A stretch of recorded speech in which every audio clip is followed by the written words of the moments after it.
A higienização de objetos e superfícies é recomendada como forma de prevenção ao novo coronavírus, antes que o vírus entre na sua casa.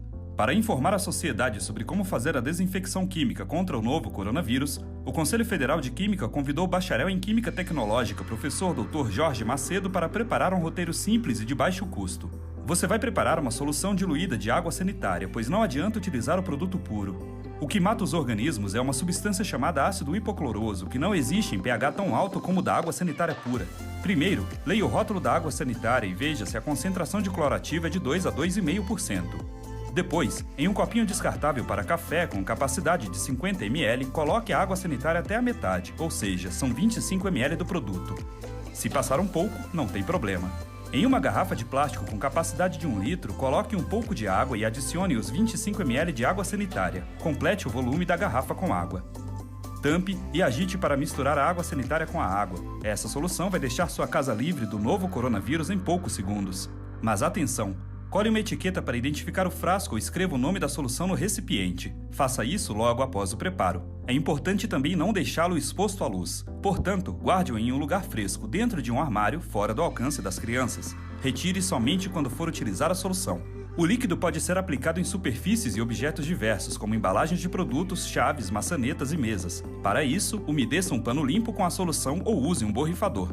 Para pisos, áreas abertas, sanitários e solas de sapato, basta preparar a solução com um copinho cheio, ou seja, 50 ml de água sanitária. Depois, siga as mesmas orientações. Esta solução é muito mais concentrada, por isso utilize luvas. Umedeça um pano limpo com a solução e coloque na entrada da sua casa, logo na porta. Ao entrar, passe sobre ele as solas do seu sapato. Não use as soluções para limpar o celular e outros aparelhos eletroeletrônicos. Importante! Essas orientações seguem as recentes informações da Organização Mundial da Saúde e do Fundo das Nações Unidas para a Infância. Com tudo isso, o novo coronavírus não vai entrar na sua casa. O vírus não é mais forte do que um país inteiro. Juntos, vamos vencer.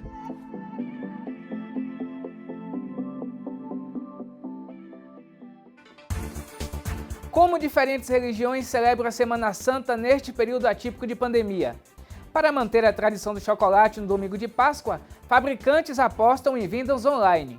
E ainda, Rede de Solidariedade distribui máscaras de proteção ao Covid-19. Hoje é sexta-feira, 10 de abril, e o ESB Notícias está no ar.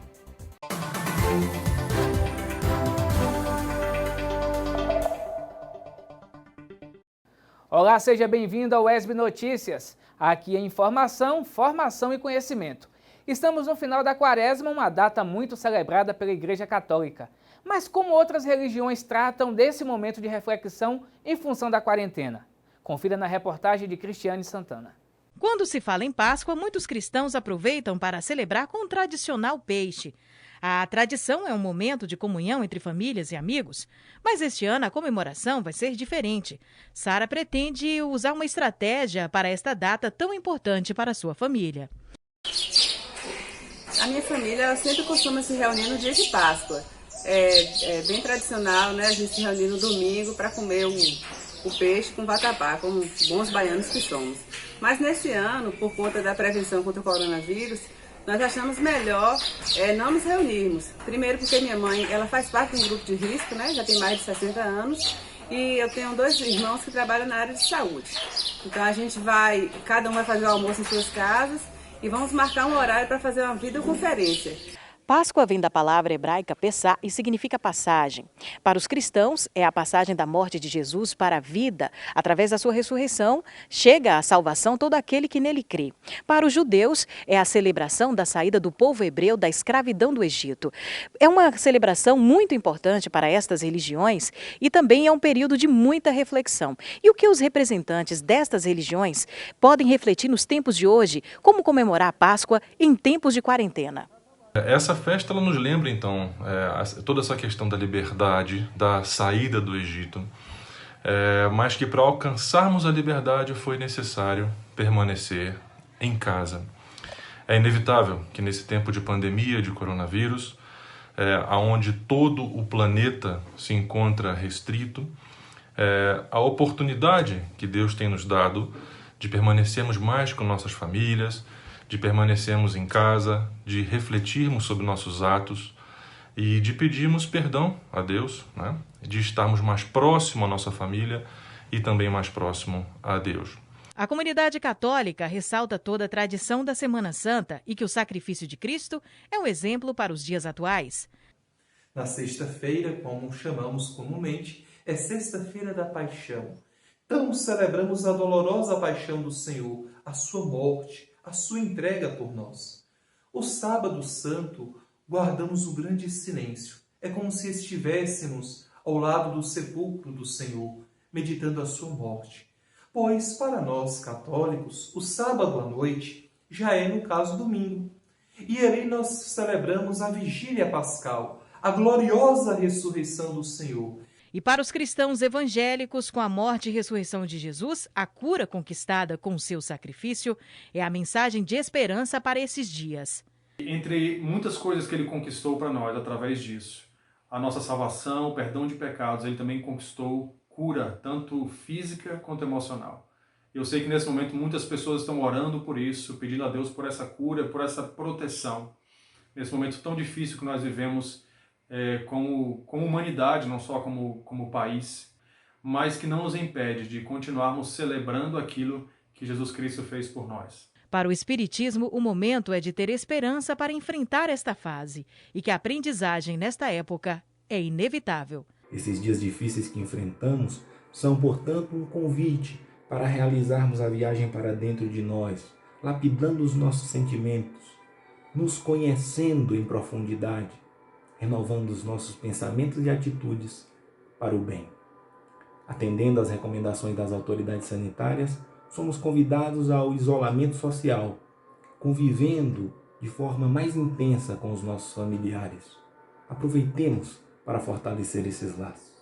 A tradicional venda de ovos de Páscoa, uma fonte de renda extra para incrementar o orçamento doméstico, teve que se reinventar neste período de pandemia.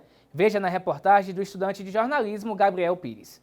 A comemoração da Páscoa tem como tradição a produção e vendas de ovos de chocolate.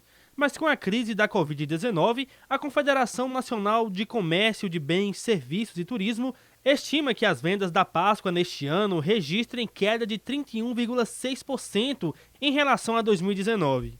Para não sair no prejuízo, essa confeiteira teve que se reinventar e intensificar o uso das redes sociais para vender seus produtos.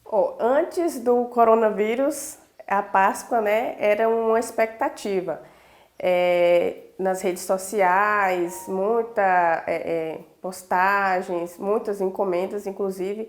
Depois do coronavírus, aí deu uma caída nas encomendas, mas as encomendas que eu já havia tido antes, elas se mantiveram. E para driblar a diminuição na procura pelos tradicionais ovos de Páscoa, Rosineia teve que se reinventar e investir em produtos mais acessíveis para continuar atraindo os clientes. Antes da crise, do Covid, do coronavírus, o meu cardápio era mais incrementado, e agora eu mudei por um cardápio mais acessível, mais barato, mais tradicional. Os meus recheios são não tenho tanta opção de recheio e dei preferência para os tradicionais, mais acessível à população. Outra aposta neste período foi investir em clientes fiéis. Clientes fiéis, desde antes, um mês atrás, já tinha encomendado os seus produtos e são esses os produtos que eu tenho a garantia da minha clientela. Inclusive, eu já estou começando a fazer essa semana toda, já para esse pessoal que já havia me encomendado anteriormente. Agora é a hora da previsão do tempo.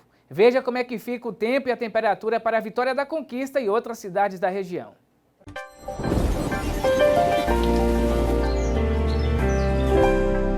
Possibilidade de chuva a qualquer hora em Vitória da Conquista. A mínima registrada na cidade será de 19 graus e a máxima pode chegar aos 24 graus. Vamos saber agora a previsão do tempo para as cidades da região.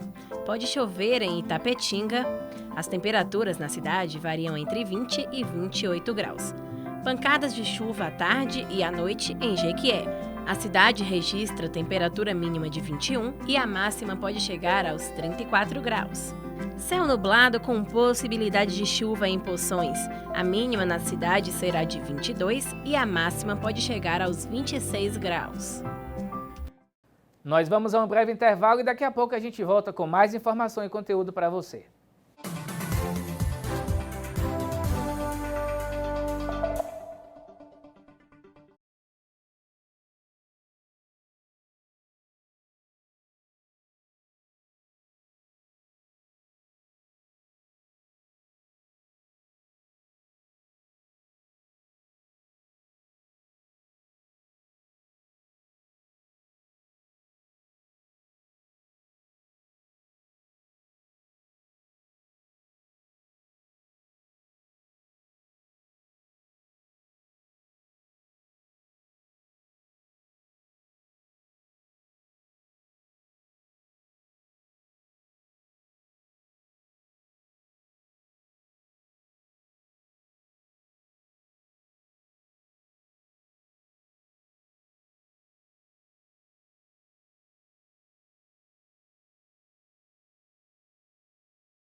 Estamos de volta com o ESB Notícias. Nesta última semana, especialistas reforçaram a importância do uso das máscaras para evitar a proliferação do coronavírus. Aqui em Vitória da Conquista, uma rede de solidariedade distribuiu máscaras caseiras para quem mais precisa. Confira na reportagem. Nesse período de pandemia, incertezas, elas se tornaram símbolo de proteção. Mas saber como usá-las corretamente é fundamental. O governo do estado disponibilizou um vídeo na internet que explica muito sobre o assunto. Primeira coisa, essas aqui são máscaras artesanais, não são máscaras cirúrgicas, então elas não podem ser utilizadas de forma nenhuma em serviços de saúde. Elas não garantem proteção respiratória, mas elas servem como uma barreira mecânica. Por exemplo, como você colocar, tossir ou espirrar na dobra do cotovelo. É essa a função, servir como mais uma barreira mecânica. Todas as outras recomendações continuam valendo.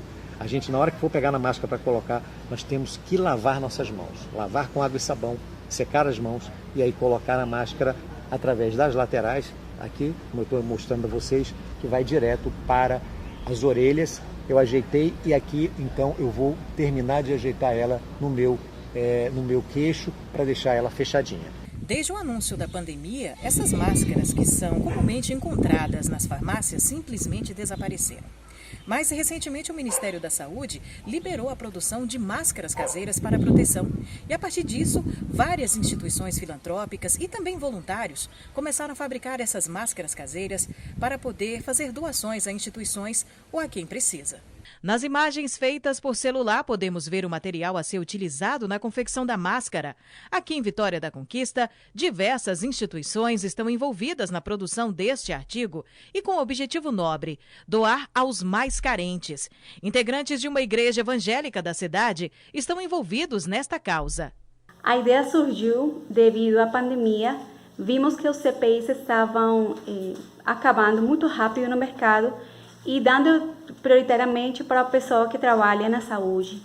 Vimos que tem outro tipo de pessoas que precisam trabalhar na rua e não tem como estar trocando de máscaras. Como igreja, juntamos as pessoas que poderiam doar material, tecido e outros materiais que precisam para fazer a máscara. Também pessoas que poderiam costurar, cortar, pessoas que poderiam doar dinheiro para fazer. E dessa maneira estamos mobilizando a igreja e nesse momento também você para poder ser parte desse projeto.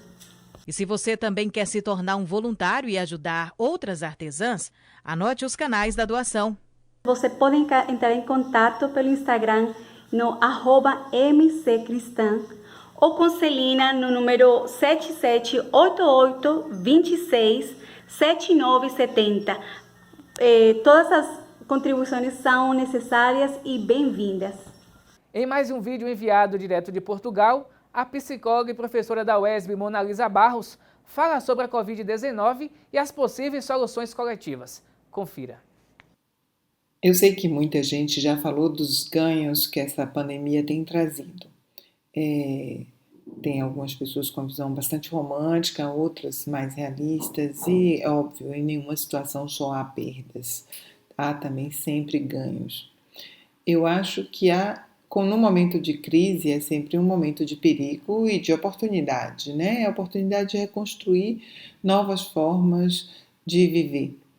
Hoje tem duas notícias interessantes. Uma vem do comissariado da União Europeia, a Ursula von der Leyen, que é uma belga, a presidente da União Europeia, que está construindo um plano coletivo europeu de saída do confinamento. Serão regras para todos os países para que não haja riscos de um país que abra antes do outro, que tenha regras diferentes uns dos outros, possa reacender a onda de contaminação. Então, os países europeus vão construir coletivamente essas regras e vão todos estarem cumprindo os mesmos passos, as mesmas etapas. São regras que estão sendo construídas para abertura gradual e em cada país em um momento diferente, óbvio, dependendo da trajetória da epidemia em seu país, e que difere, óbvio, um dos outros, mas que difere o tempo da trajetória, mas que as regras serão as mesmas para todos. E imagina-se que deva iniciar em maio a abertura, o início da abertura, né, de alguns países que já estão com a segurança epidemiológica mais estabelecida. E a outra notícia é que na quinta-feira, dia 9 de abril, haverá uma reunião do G20 na ONU, em que estão começando a pensar também em ações coordenadas de enfrentamento da epidemia para todos os países. A preocupação é que não haja apenas o controle da epidemia nos países desenvolvidos, deixando países subdesenvolvidos ou em desenvolvimento livres para que o vírus possa continuar circulando, como é o caso da América Latina, da Ásia e da África, que tem diferido de forma muito forte nas suas providências de enfrentamento da pandemia. Então, quinta-feira, respondendo a uma carta de vários líderes do G20, essa reunião terá lugar para que haja uma construção de uma solução coletiva. E aí é que está, eu acho que a grande oportunidade. Todo o problema coletivamente sendo enfrentado encontrará soluções bastante ágeis e importantes para a humanidade. Eu acredito muito na força do coletivo, acho que são duas oportunidades importantes, apesar do perigo que a crise nos coloca, né? Quando também lemos que o Trump está divergindo das orientações da Organização Mundial de Saúde e considerando a possibilidade de boicotar financeiramente essa instituição por não estar falando coisas que ele gostaria de ouvir, né? E aí esse é o risco que se contrapõe às soluções coletivas, né? Mas vamos acreditar que coletivamente seremos mais fortes e construiremos uma saída mais justa, humana, para esse nosso planeta, para essa nossa vida aqui na Terra, com todos, se preocupando com todos. Houve uma ameaça muito forte de utilização da África como um espaço para experimentos para testes, e isso foi fortemente revidado pela Organização Mundial de Saúde, que disse que de jeito nenhum seria possível liberar que esse tipo de coisa voltasse a acontecer. Já aconteceu muitas vezes no passado recente, inclusive, de laboratórios desenvolverem drogas com o uso de cobaias africanas, latino-americanas, asiáticas, e que nesse momento a ONU está muito atenta para que isso não volte a acontecer. Isso tem desagradado alguns líderes mundiais que estão mais preocupados consigo mesmos do que com qualquer outro país, né? Haja vista o depoimento de Trump dizendo que não interessava a eles que nenhum outro país tivesse acesso às máscaras, né? Que ele está agindo como um pirata da atualidade, né? Pelo menos pelo que nós temos visto noticiado, embargando qualquer equipamento de proteção individual que passe pelo solo americano e comprando lotes que já tinham sido vendidos, inclusive para outros países, como foi o caso da Bahia, com 600 respiradores. Mas vamos sempre acreditar que coletivamente podemos vencer esse tipo de coisa, que a reunião do G20 no dia 9 de abril seja efetiva e que possamos construir de fato uma gestão não mais individual de cada país, mas uma gestão global da pandemia, colocando agora etapas muito claras no enfrentamento e permitindo que os países adaptem-se a cada um a sua realidade, mas considerando o planeta como um todo, né? Não mais os pedacinhos divididos por suas políticas localizadas. Eu acho que se surgir esse tipo de gerenciamento global, será um grande avanço nessa possibilidade de enfrentamento deste problema e de outros que poderemos enfrentar ao longo da vida. Então, era essa a novidade para contar a vocês sobre a reunião da União Europeia e também do G20 na ONU. Tchau. Pesquisadores conquistenses desenvolvem projeto de ventilador pulmonar com baixo custo para auxiliar no tratamento de pacientes na UTI. Gabriel Pires conta essa história pra gente. Ciência e tecnologia estão sendo aliados fundamentais nessa crise do coronavírus. E uma equipe de pesquisadores aqui de Vitória da Conquista, formada por uma médica e 2 engenheiros, desenvolveu um ventilador pulmonar que pode salvar vidas de pacientes na UTI. As pessoas que estão na UTI, que necessitam do ventilador, devem estar em uma insuficiência respiratória, em que o pulmão não é capaz de exercer esse processo, né? E o ventilador vai fazer como se fosse o pulmão, né? Vai exercer as funções que o pulmão exerce.